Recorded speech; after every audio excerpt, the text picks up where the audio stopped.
السلام علیکم ورحمۃ اللہ وبرکاتہ۔ وعلیکم السلام ورحمۃ اللہ وبرکاتہ۔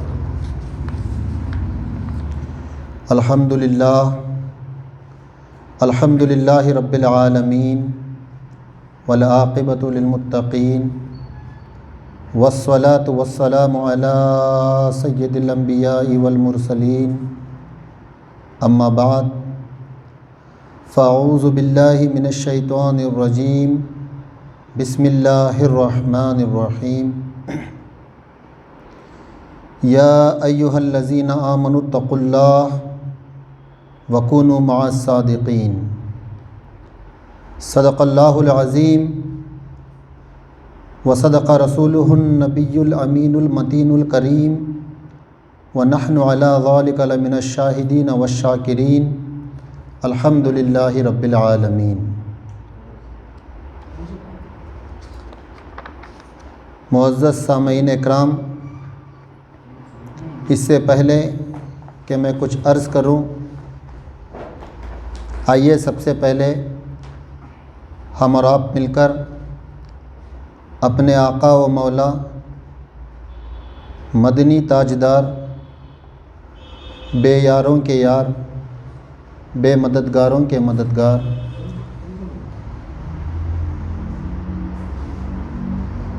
ہم تمام کو میدان محشر میں شفاعت دلانے والے آقا، گرمی محشر سے جب ہمارا گلا سوکھنے لگے اور جب ہم ادھر ادھر بھٹکتے رہیں، اس وقت ہمیں جام کوثر سے سیراب کرانے والے آقا، جن کے ہاتھوں ہماری بخشش اللہ تبارک و تعالیٰ نے عطا کی ہوئی ہے، وہ بخشش کرانے والے آقا کی بارگاہ میں ایک مرتبہ بآواز بلند درود پاک کا ہدیہ نچھاور کریں۔ پڑھیے اللہم صلی علی سیدنا و شفیعنا و حبیبنا و نبینا و مولانا محمد وعلی آل سیدنا و مولانا محمد وبارک وسلم صلی علیہ الصلاۃ والسلام علیک یا رسول اللہ صلی اللہ تعالی علیہ وسلم۔ عزیزان محترم، یہ محفل جو داؤد مزمل مدرسے میں کی جا رہی ہے، میرے رب سے التجا ہے کہ جو بھی یہاں پر حمد و نعت اور منقبت اور ذکر اہل بیت اور فرمان رسول پڑھا جائے، اس کا ثواب میرے والد مرحوم جناب داؤد شریف صاحب اور میری والدہ فریدہ بانو اور میرے بھائی مزمل شریف اور ہمارے کل خاندان کے مرحومین اور یہاں پر جمع جتنے بھی حاضرین ہیں، ہم تمام کے خاندانوں کے جتنے بھی مرحومین ہیں، اس کو میرا رب تبارک و تعالیٰ اس کا ثواب عطا فرمائے اور ان کو جنت میں اعلیٰ سے اعلیٰ مقام عطا فرمائے، برزخی حیات میں انہیں کامیابیاں عطا فرمائے۔ تو عزیزان ملت اسلامیہ، میں نے جس تلاوت کلام پاک کی تلاوت کی، جس آیت کی میں نے تلاوت کی، اللہ تبارک و تعالیٰ ارشاد فرماتا ہے، یا ایھا الذین آمنوا اتقوا اللہ وکونوا مع الصادقین۔ اس کا سیدھا سا ترجمہ ہے کہ اے ایمان والو، اللہ سے ڈرو اور سچوں کے ساتھ ہو جاؤ۔ تو اللہ تبارک و تعالیٰ پہلے یہ کہہ رہا ہے کہ اے ایمان والو، اللہ سے ڈرو، پھر سچوں کے ساتھ ہو جاؤ۔ اب اللہ سے ڈرنا ہمیں کون سکھائے گا؟ اللہ کو کس طرح ڈرا جاتا ہے؟ کیا اللہ کوئی ایسی ڈراؤنی چیز ہے جس سے ہم ڈریں؟ ہم نے تو یہ سنا ہے کہ اللہ تبارک و تعالیٰ کریم ہے، اللہ غفور ہے، اللہ رحیم ہے، اللہ ہم سب کے پردوں پہ عیب ڈالنے والا ہے، ستار العیوب ہے، غفار الذنوب ہے۔ تو پھر اللہ یہ کیوں کہہ رہا ہے کہ اے ایمان والو، اللہ سے ڈرو اور سچوں کے ساتھ ہو جاؤ؟ آئیے، اللہ سے اگر ڈرنا ہے تو ہمیں پہلے اللہ جو آگے فرما رہا ہے کہ سچوں کے ساتھ ہو جاؤ، ہمیں سچوں کی تلاش کرنی ہے۔ تو یہ وہی سچے ہیں جنہیں اللہ نے سچا کہا ہے۔ تو اگر ہمیں وہ سچے مل جائیں، حق پر چلنے والے مل جائیں، تو وہ ہمیں دکھائیں گے کہ اللہ سے کیسے ڈرا جاتا ہے، اللہ کریم کیسا ہے، اللہ رحیم کیسا ہے، اور اللہ کا غضب کیا ہے۔ تو اب ہم قرآن سے ہی پوچھیں گے، اے اللہ تبارک و تعالیٰ، تو نے تو یہ کہہ دیا کہ وَكُونُوا مَعَ الصَّادِقِينَ، اے ایمان والو اللہ سے ڈرو اور سچوں کے ساتھ ہو جاؤ۔ اے اللہ تو ہی بتا کہ وہ سچے کون ہیں، ہمیں کیا معلوم کہ سچے کون ہیں۔ اے اللہ تو بتا، قرآن شریف کے ذریعے تو ہمیں بتا کہ اے اللہ وہ سچے کون ہیں جو ہمیں تیرے راستے پر چلائیں گے، جو ہمیں تیرا ڈر سنائیں گے، جو ہمیں تیری کریمی بتائیں گے۔ اے اللہ تو ہمیں وہ سچوں سے جوڑ دے، وہ سچوں کے بارے میں تو اعلان کر دے کہ وہ سچے کون ہیں جو ہمیں سیدھی راہ چلائیں گے۔ تو عزیزان ملت اسلامیہ، اللہ تبارک و تعالیٰ قرآن مجید میں ارشاد فرماتا ہے، اور ایک چیز بتاؤں، سچا ہونے کے لیے پاک ہونا ضروری ہے۔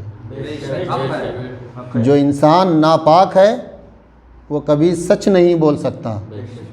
جس انسان کے دل میں کینہ، کپٹ، حسد، بغض ہے، وہ کبھی آپ کو سیدھی راہ پہ چلا نہیں سکتا۔ تو ہم اللہ سے پوچھیں گے، اے اللہ وہ پاک ذات کون سی ہے جو تو نے نازل فرمائی، جس کے ذریعے ہمیں تیرے راستے پر چلنے کا موقع ملے گا۔ تو اللہ تبارک و تعالیٰ قرآن مجید میں فرماتا ہے، سورہ الاحزاب کی یہ 33واں سورہ ہے اور 33ویں آیت ہے، یعنی 30 پر 3ویں۔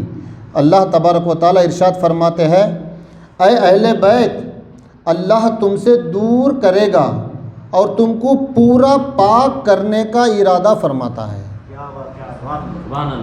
تو جب ہم نے اللہ تبارک و تعالیٰ سے پوچھا، اے اللہ وہ پاک کون ہے جو سچا ہے، وہ پاک کون ہے جو متقی ہے، وہ پاک کون ہے جو ہمیں تیری راہ پہ چلائے گا، وہ پاک کون ہے جسے تیرے محبوب نے اپنا محبوب جانا، اور وہ پاک کون ہے جسے محبوب کے صحابہ نے ان کو پاک جانا۔ جب ہم نے اللہ تبارک و تعالیٰ کی بارگاہ میں یہ سوال کیا، اے اللہ وہ پاک کون ہیں، تو اللہ تبارک و تعالیٰ نے فرمایا، اے اہل بیت۔ اللہ نے کیا فرمایا؟ اے اہل بیت، اللہ تعالیٰ تم سے دور کرنے کا اور تم کو پورا پاک کرنے کا ہی ارادہ فرماتا ہے۔ تو اب ہمیں قرآن کے ذریعے پتہ چلا کہ اہل بیت ہی وہ ذات ہے، اہل بیت ہی وہ ایسی شخصیات ہیں جنہیں اللہ نے پاک کیا، کسی اور نے نہیں بلکہ اللہ نے پاک کیا۔ تو اہل بیت کا ذکر اللہ تبارک و تعالیٰ، ہم نے پہلے اہل بیت کا بہت ذکر سنا تھا کہ اہل بیت کا ذکر کرو، اہل بیت کا ذکر کرو، لیکن ہمیں یہ معلوم نہیں تھا کہ اہل بیت کا ذکر اللہ تبارک و تعالیٰ قرآن مجید میں فرما رہا ہے۔ جب ہم نے اس آیت کو دیکھا کہ اہل بیت کا ذکر اللہ تبارک و تعالیٰ کھلا قرآن مجید میں ارشاد فرما رہا ہے، تو ہمارے دل کو سکون ہوا کہ ہم کنہیں پاک سمجھتے ہیں، جن کا ذکر اللہ تبارک و تعالیٰ قرآن میں فرما رہا ہے۔ یہ وہی اہل بیت ہیں جن کی شان میں میرے آقا صلی اللہ علیہ وآلہ وسلم نے فرمایا کہ اے مسلمانوں، اگر تم اہل بیت سے بغض رکھو گے تو تمہارا نماز پڑھنا، تمہارا روزہ رکھنا، تمہاری عبادتیں، تمہاری تسبیحات یہ کچھ فائدہ نہیں دیں گی۔ تم کو اگر اللہ سے رضامندی چاہتے ہو تو اہل بیت کا عشق دل میں بسانا پڑے گا۔ میں آپ کو ایک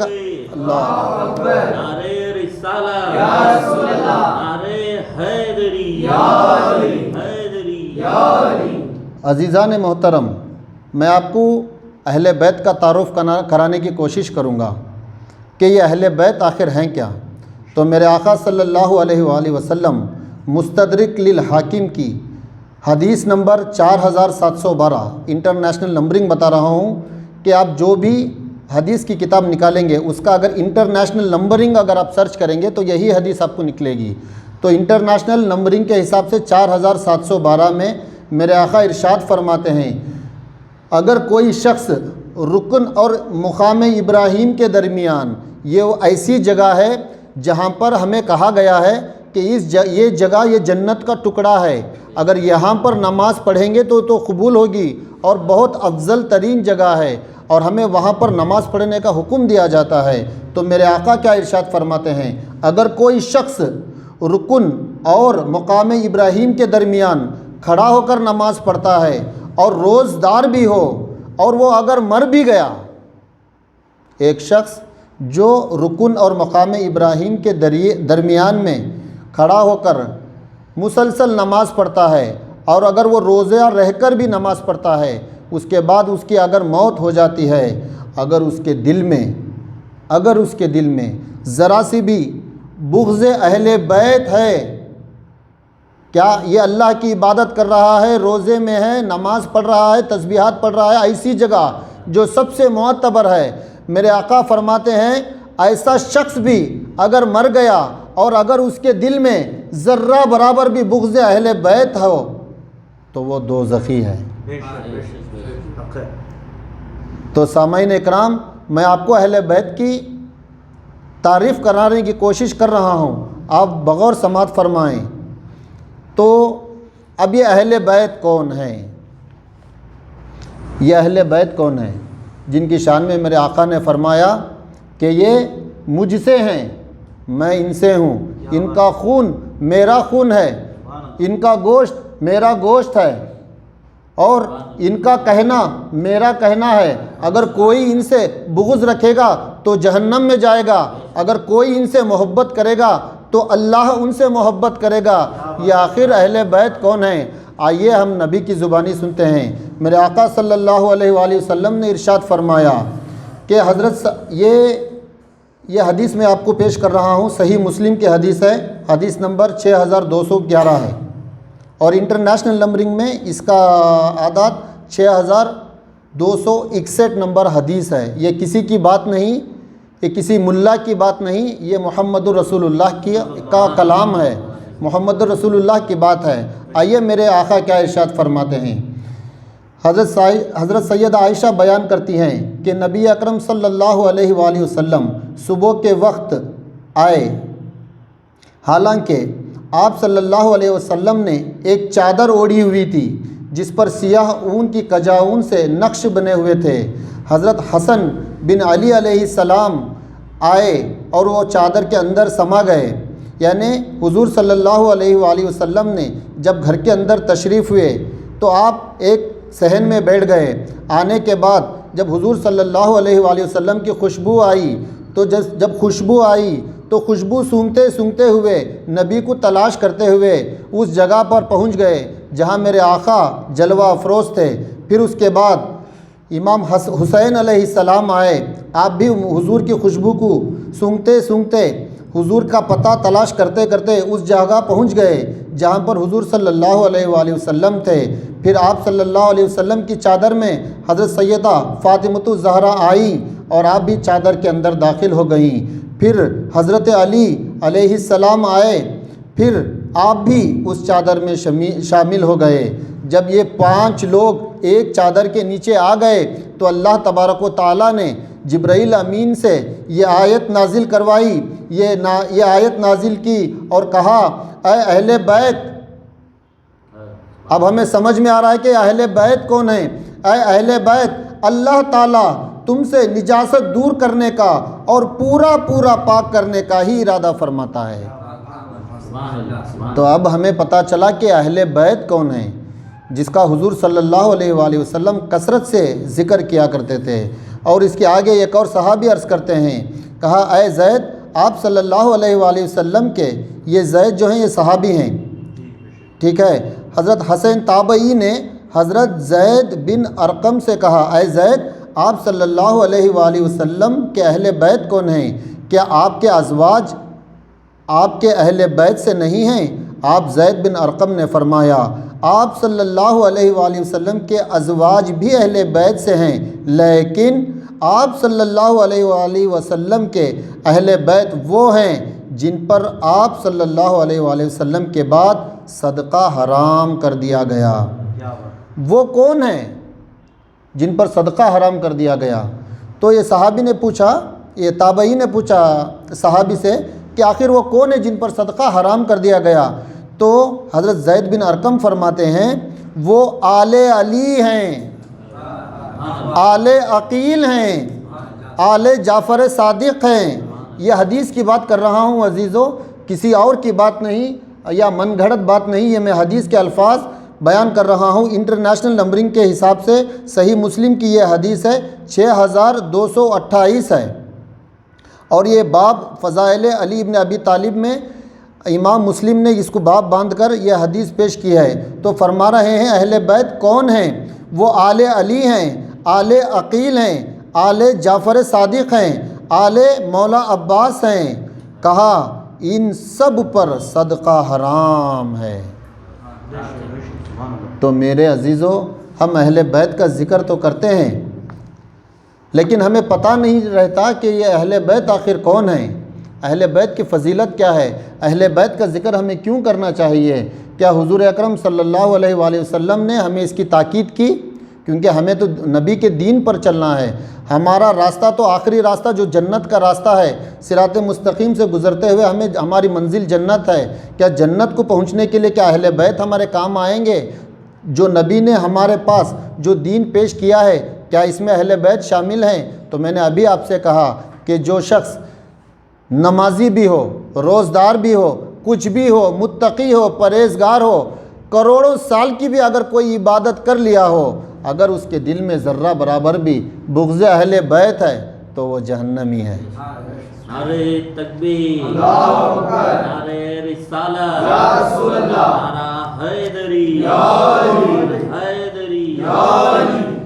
تو عزیزان ملت اسلامیہ، آپ کو ایک اور پیش کروں کہ یہ جو اہل بیت ہیں اس میں سب سے پہلے حضور صلی اللہ علیہ وآلہ وسلم نے امام حسن کو اندر لیا چادر میں، پھر امام حسین کو، پھر بی بی فاطمۃ الزہرا اور مولا علی کو چادر میں لیا۔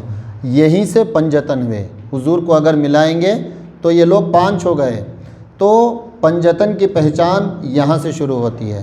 جب آیت تطہیرہ نازل ہوئی، جب حضور نے اپنی چادر میں ان تمام کو سمیٹ لیا، جب آیت تطہیر نازل ہوئی، تب ہمیں پتہ چلا کہ یہ پنجتن پاک ہیں، یہی اہل بیت ہیں۔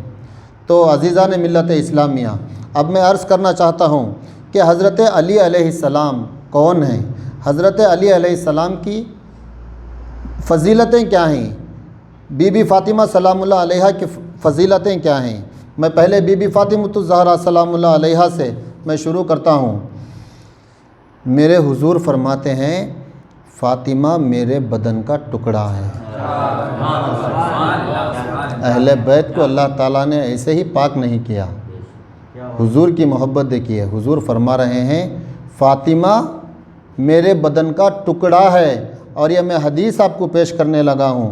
یہ حدیث ہے احادیث صحیحہ، حدیث نمبر 3551 میں رسول اللہ صلی اللہ علیہ وآلہ وسلم نے فرمایا فاطمہ میرے بدن کا ٹکڑا ہے، جو چیز اسے پریشان کرتی ہے وہ مجھے پریشان کرتی ہے، جو چیز اسے خوش کرتی ہے وہ مجھے بھی خوش کرتی ہے، اور قیامت والے دن سب احساب و انصاب منقطع ہو جائیں گے۔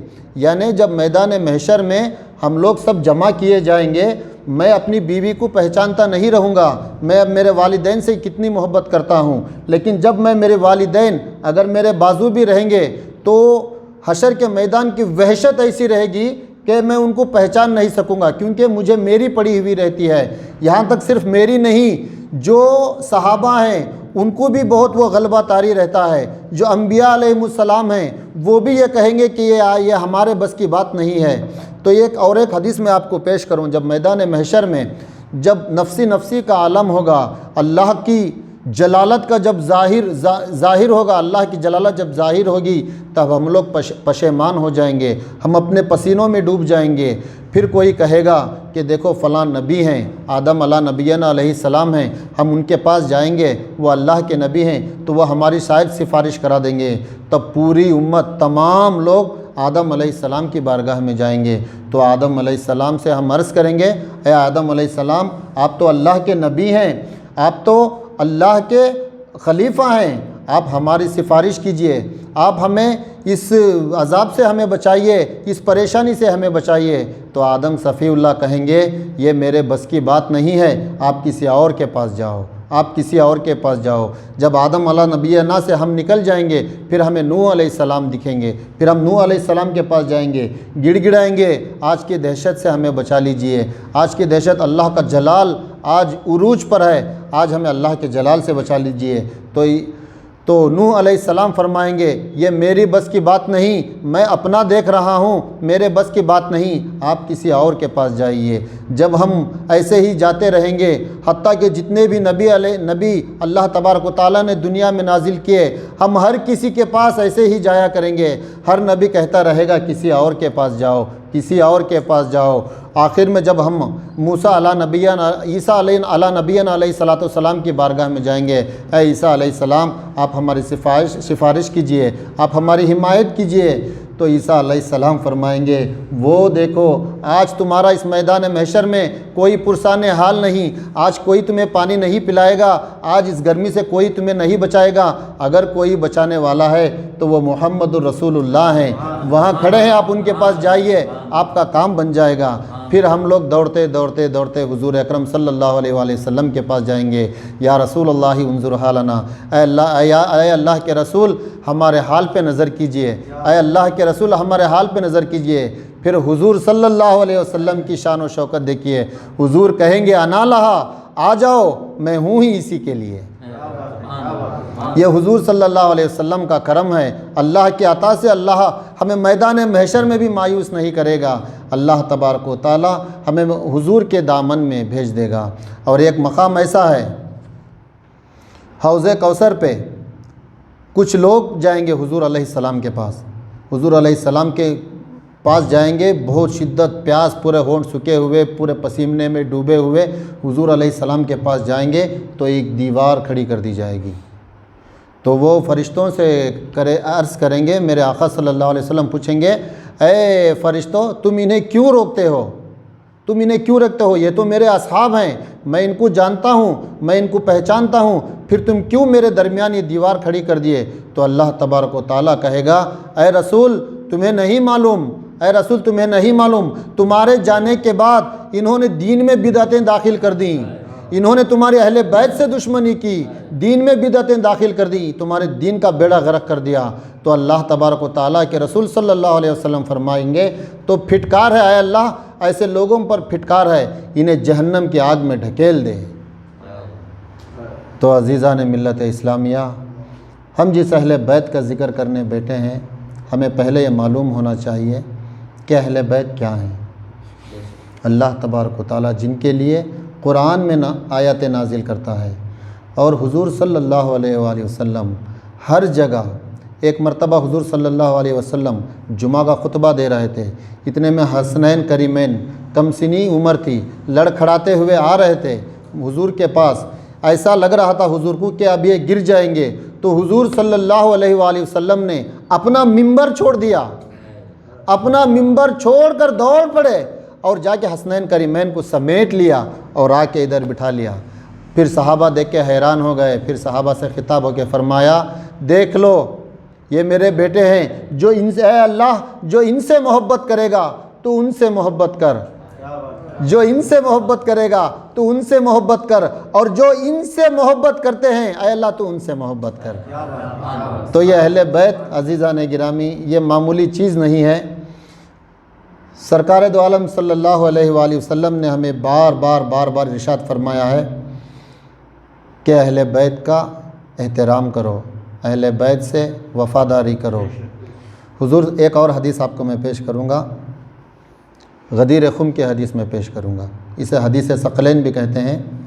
حدیث ثقلین میں میرے آقا صلی اللہ علیہ وآلہ وسلم جب آپ کا حج مکمل ہوا، حج مکمل ہونے کے بعد آپ مدینہ لوٹ رہے تھے، تو غدیر خم نامی ایک تالاب ہے، وہاں پر حضور صلی اللہ علیہ وآلہ وسلم نے پڑاؤ ڈالا، تمام صحابہ کو ایک جگہ روکا، ایک جگہ روک کر حکم دیا کہ یہاں پر ممبر بنائیں، پھر ممبر بھی بنایا گیا۔ ممبر بنانے کے بعد حضور صلی اللہ علیہ وآلہ وسلم نے ممبر پہ اس تپتی ہوئی دھوپ میں 3 گھنٹہ بیان کیا. 3 گھنٹہ میرے آقا صلی اللہ علیہ وآلہ وسلم خطبہ دیتے رہے اور آخر میں یہ فرمایا کہ اے لوگو، میں تم میں 2 بھاری چیزیں چھوڑ کے جا رہا ہوں. مجھے پتہ نہیں کہ میں اگلے سال آپ کے ساتھ حج کروں یا نہ رہیں، یا اللہ تبارک و تعالیٰ مجھے بلا لے اپنے پاس. تو سن لو، یہ نصیحت ہے میری کہ میں تمہیں 2 بھاری چیزیں چھوڑ کے جا رہا ہوں. صحابہ عرض کرنے لگے یا رسول اللہ وہ کیا ہے؟ وہ ایسی چیزیں ہیں اگر تم ان کا دامن تھامے رکھو گے تو کبھی گمراہ نہ ہوگے، اور اگر تم انہیں چھوڑ دو گے تو گمراہ ہو جاؤ گے. تو حضور صلی اللہ علیہ وآلہ وسلم نے فرمایا ایک کتاب اللہ ہے. پہلی کون سی ہے؟ ایک کتاب اللہ ہے، اور دوسری اہل البیت ہے. دوسری اہل البیت ہے. عزیزان گرامی، اس سے ہمیں پتہ چلتا ہے کہ اہل بیت کی شان کیا ہے. اگر ہم اہل بیت کو چھوڑ دیں گے، ہمارا نماز پڑھنا بیکار ہے، ہمارا روزہ رکھنا بیکار ہے. ہمیں افسوس ہوتا ہے کہ ہمارے علماء نے ہمیں آج تک اہل بیت کی شان کیوں نہیں بتائی. ہمیں صرف شہادتوں پر روک دیا، کبھی ہمیں ان کی شان نہیں بتائی. میرے آقا فرماتے ہیں حسین منی و انا من الحسین، حسین مجھ سے ہے اور میں حسین سے ہوں. ہم ان سے دریافت کرتے ہیں کہ اے عالموں، اے ملاؤں، ہم تو آپ کے پیروکار تھے، ہم آپ کی ایک صدا پر لبیک کہنے والے تھے. تو جو خدا کا دین تھا، جو محمد رسول اللہ صلی اللہ علیہ وآلہ وسلم کا جو دین تھا، اس دین پر چلنے سے آپ نے ہمیں کیوں روکا؟ ہمیں کیوں نہیں بتائی اہل بیت کی شان؟ ہمیں کیوں نہیں بتائی اہل بیت کا ذکر؟ ہم سے کیوں نہیں منوایا؟ اہل بیت کی محبت کیوں نہیں منوائی؟ ہمیں افسوس ہوتا ہے، لیکن اللہ عز و جل کا احسان ہے، کرم ہے، ہمارے بزرگان دین کا احسان ہے، ہمارے والدین کی دعائیں ہیں کہ آج ہم ذکر اہل بیت کر رہے ہیں.